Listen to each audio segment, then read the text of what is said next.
जय हिंद दोस्तों, नमस्कार। बहुत बहुत स्वागत आप सभी का आपके यूट्यूब चैनल एके स्टडी में।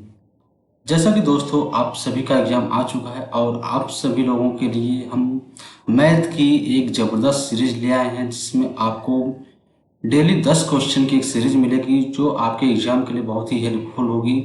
ऐसे क्वेश्चन जो पिछले ईयर में क्वेश्चन हर एग्जाम में पूछे गए हैं, इस तरह के क्वेश्चन बहुत ही शानदार क्वेश्चन ले आए हैं। और ऐसे ही क्वेश्चन देखने के लिए आप हमारे चैनल को लाइक, सब्सक्राइब और शेयर जरूर कीजिएगा। आइए स्टार्ट करते हैं पहला क्वेश्चन से। पहला क्वेश्चन आपके पास स्क्रीन पर आ गई है। Find the HCF of A square B की पावर 4 सी की power 6 and B cube C की पावर 8 ए की पावर 6 एंड ए की पावर 8 बी की पावर 6 एंड सी की पावर 2। आपको निकालना है इनका एचसीएफ निकालना है इनका और इनका। तो जैसा कि दोस्तों आप सभी लोग जानते हैं, जब भी बीजीय व्यंजक होता है तो हमेशा आप पावर को देखते हैं। क्या देखते हैं? पावर। इसमें आप देखेंगे, इसमें ए स्क्वायर है, ठीक है। आप देखिए इसमें ए स्क्वायर बी पावर 4 सी स्क्वायर है, इसमें ए की पावर 4 है, बी क्यूब है और सी की पावर 8 है। और थर्ड वाले में अगर हम देखते हैं, यहाँ पे आपका आ जाएगा ए की पावर 8 है, बी की पावर 6 है और सी की पावर 2 है। देखिए, अगर आपको एलसीएम और एचसीएफ आपको अगर एचसीएफ निकालना होगा, एचसीएफ के लिए हम पावर लोवेस्ट लेते हैं, A B C. Lowest power HCF के लिए ए का कितना है? 2 है। और बी का लोवेस्ट पावर कितना है? बी का लोवेस्ट पावर यहाँ पे 3 है। और सी का लोवेस्ट पावर कितना है? सी की लोवेस्ट पावर यहाँ पे आपका 2 है, ठीक है। अगर हमको एलसीएम निकालना होता है, एलसीएम निकालने के लिए हमेशा हम पावर हाईएस्ट पावर लेते हैं। ए की हाईएस्ट पावर कितनी है? यहाँ पे 8 है, 8 हो जाएगा। और बी की हाईएस्ट पावर की अगर बात किया जाए, यहाँ पे 6 है। और सी की हाईएस्ट पावर की बात किया जाए, यहाँ पे कितना है? 8 है। तो दोस्तों यहाँ पे आपका एलसीएम आपका ये आएगा। और जहाँ तक एचसीएफ की बात है, एचसीएफ आपका ये आएगा। क्वेश्चन में हमसे पूछा है एचसीएफ क्या होगा, तो यहाँ पे आपका कौन सा ऑप्शन सही हो जाएगा? ये ऑप्शन आपका सही हो रहा है, सी ऑप्शन, ए स्क्वायर बी क्यूब सी की पावर 2, ठीक है। आगे बढ़ते हैं अगले क्वेश्चन पे। अगला क्वेश्चन है क्वेश्चन नंबर दूसरा। Find the value of 256 power 0.16 गुणे 256 की पावर 0.09, ठीक है। यहाँ पे आपको निकालना है, इसकी वैल्यू निकालनी है। दोस्तों जैसे कि हम जानते हैं कि 256 को अगर हम करते हैं, 256 को हम लिख सकते हैं 16 गुणे 16 लिख सकते हैं। और 16 को हम लिख सकते हैं 4 गुणे 4 और फिर 16 को लिख सकते हैं 4। तो यहाँ पे क्या आएगा? आपके 4 की पावर 4 आ गया, ठीक है। यानी 256 को हम लिख सकते हैं 4 की पावर 4, 256 को हम लिख सकते हैं 4 की पावर 4, ठीक है। 256 को हम लिख सकते हैं 4 की पावर 4। अब यहाँ पे देते हैं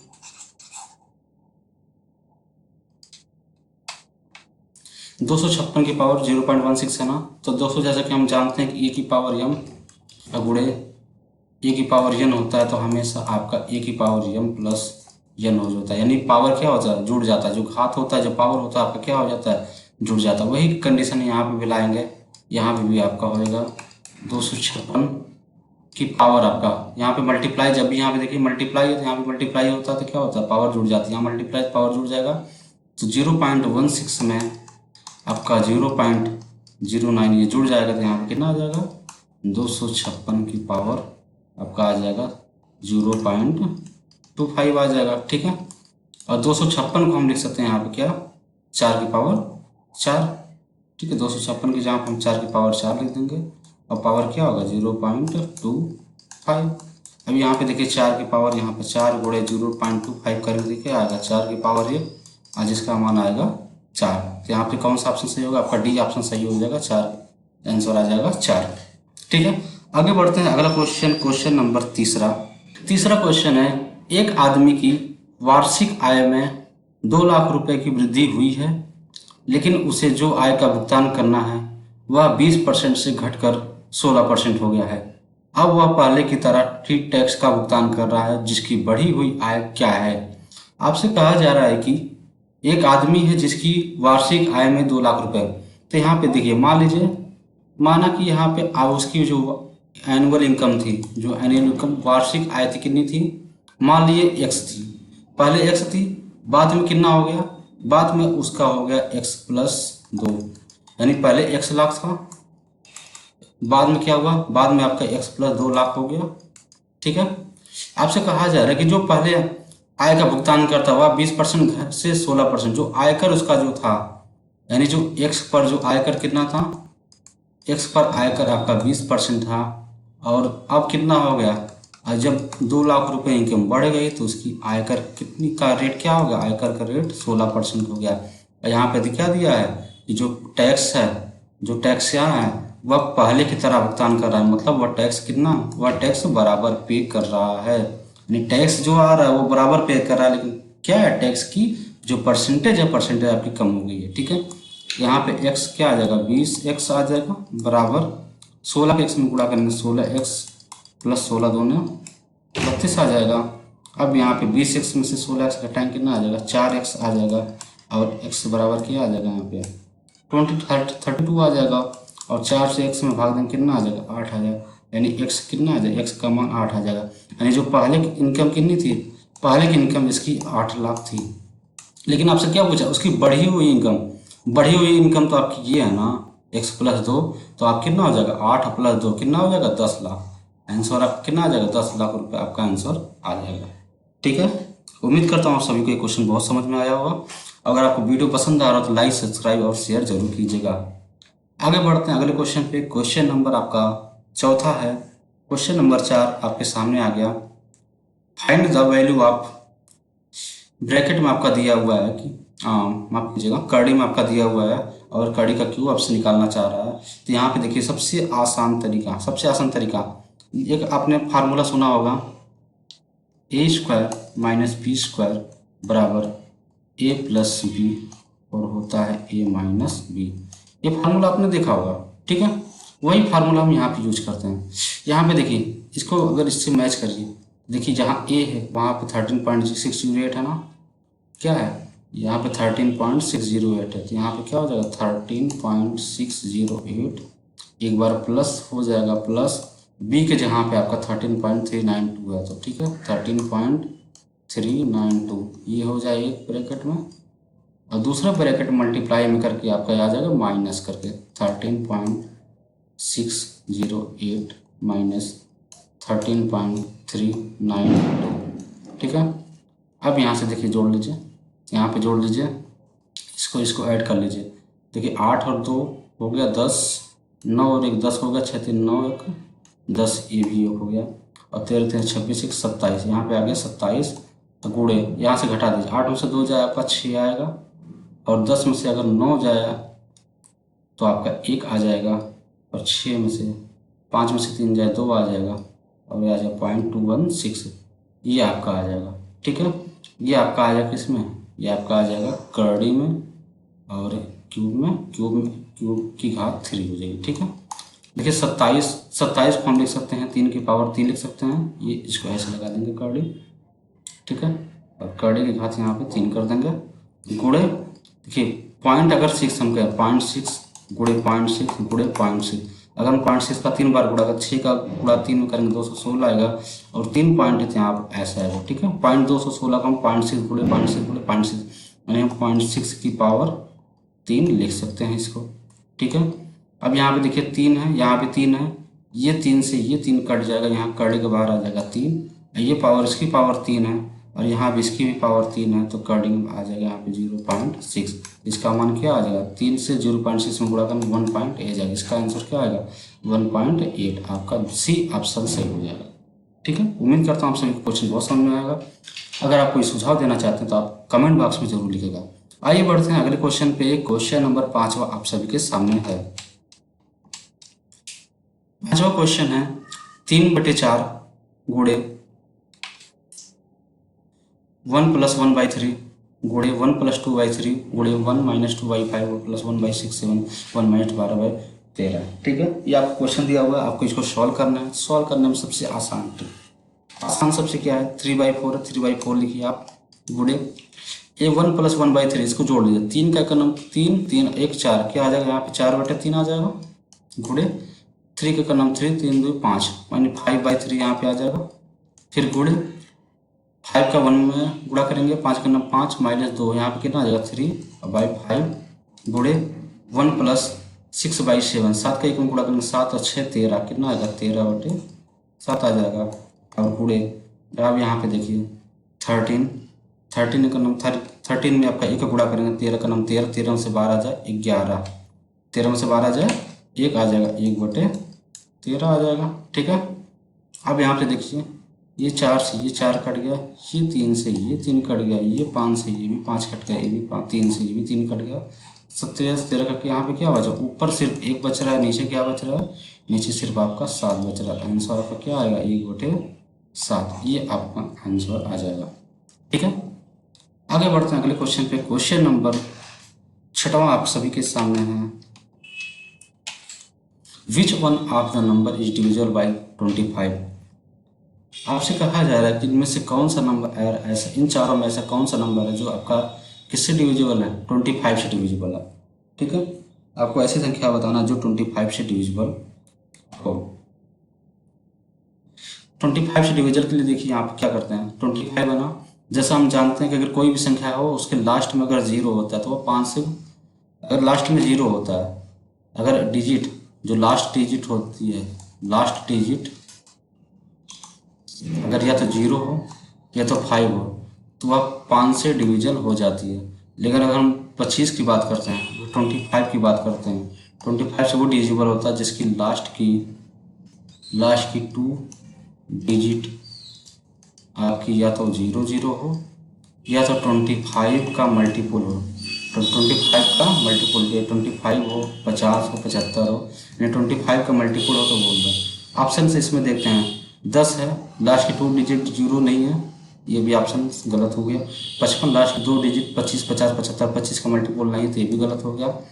ये देखिए लास्ट में 25 का मल्टीपल है, लास्ट में 2 डिजिट 75 है, 75 25 का मल्टीपल, ये आपका सही हो जाएगा। और यहाँ पे देखिए 40 या 25 का मल्टीपल, ये भी गलत हो जाएगा। आपका कौन सा सही होगा, ऑप्शन आपका सी सही हो जाएगा।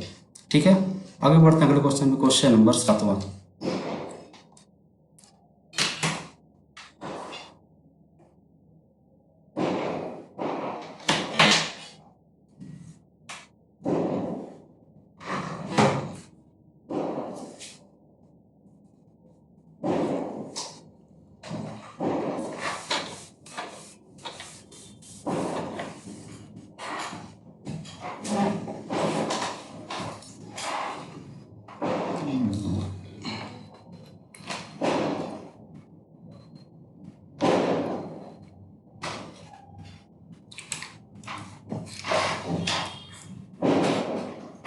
आगे बढ़ते हैं, क्वेश्चन नंबर 7वां आप सभी के सामने है।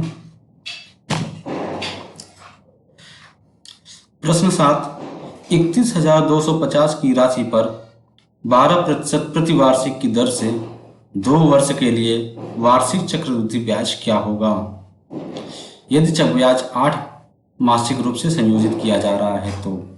ठीक है, यहाँ पे अगर बात करते हैं आप मूलधन की अगर बात करते हैं कितना है, यहाँ पे जो आपका प्रिंसिपल है, प्रिंसिपल की बात करें तो 31,250 रुपये आपका क्या है, प्रिंसिपल है।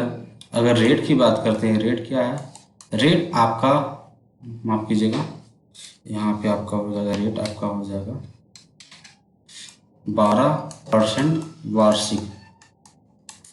ठीक है, और यहाँ पे समय कितना दिया है, जो आपके टाइम की बात किया जाए, टाइम आपका दिया है 2 वर्ष।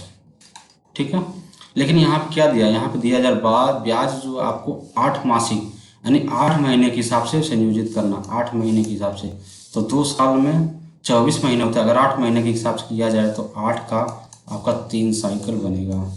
और अगर 12% वार्षिक है तो 8 महीने का ब्याज कितना होगा, 8 महीने की अगर बात किया जाए तो आपका 8% यहाँ पे रेट आपका लगेगा, 8 महीने के लिए 8% का रेट लगेगा। ठीक है, अगर समय की बात की जाए, टाइम की बात की जाए, यहाँ पे 3 साइकिल आपका लगेगा, 8 महीने का 3 साइकिल। ठीक है, और आपसे पूछा जा रहा है कि चक्रवृद्धि ब्याज क्या होगा, चक्रवृद्धि ब्याज आपसे पूछा जा रहा है। ठीक है, यहाँ पे देखिए अगर प्रिंसिपल आपका मान लीजिए, प्रिंसिपल आपका अगर 8% का मतलब होता है आपका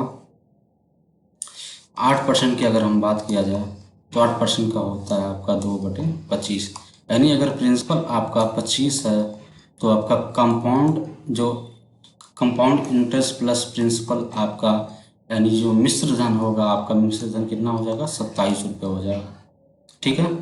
अगर यही बात हम करते हैं कि आपका 3 बार हो रहा है, ठीक है, 3 बार आपका हो रहा है, 3 बार आपकी ब्याज लग रहा है, तो आपसे पूछा जा रहा है कि आपको बताना है कि ब्याज, सिर्फ चक्रवृद्धि ब्याज बताना है। ठीक है, सिर्फ चक्रवृद्धि ब्याज बताना है आपको। यहाँ पे देखिए प्रिंसिपल कितना है, 31,250 है। ठीक है, तो यहाँ पे 25 का 25 में गुणा करेंगे 625 आएगा, और 625 का आपका गुणन करेंगे 25 25 125 12 25 50 12 62, 6 25 का 150 6 100 यानी 16,600 15,625 आ जाएगा। इसका 25 का अपन गुणा 15,625 आ जाएगा। ठीक है, और अगर 27 का 27 में आपका 3 बार गुणा करने की बात आ रही है, 27 का अगर आप 27 में आप 3 बार गुणा करते हैं तो आपका आ जाएगा 7 से, आपका आ जाएगा 27, 7×7 = 49 और 7 का क्यूब आ जाएगा 43, यानी लास्ट में आपके डिजिट आ जाएगी आपके 3। ठीक है, 19,683 आपका हो जाएगा 19,683। यहाँ पे आ जाएगा 19,683 आ जाएगा। ठीक है, यहाँ पे अगर 15,625 है तो आपका कितना आ जाएगा 19,683। तो ब्याज कितना आएगा, अगर हम ब्याज की बात कर रहे हैं, ब्याज यहाँ आपका आ जाएगा, अगर ब्याज की बात करें इसमें से आपको घटाएंगे तो आपका आ जाएगा 4,058 रुपये। 4,058 रुपये आपका ब्याज आ जाएगा। यहाँ पे देखिए 15,625 है, 15,625 का अगर हम दोगुना करेंगे तो आपका आ जाएगा 31,250। जब इतना दोगुना कर रहे हैं तो ब्याज का दोगुना कर देंगे, ब्याज में आप 2 से गुणा करेंगे आपका आ जाएगा 4,000 और 58 का 1 आ जाएगा 116, यानी 8,116 आपका ब्याज आ जाएगा। कितना ब्याज आ जाएगा, 8,116 ब्याज आ जाएगा।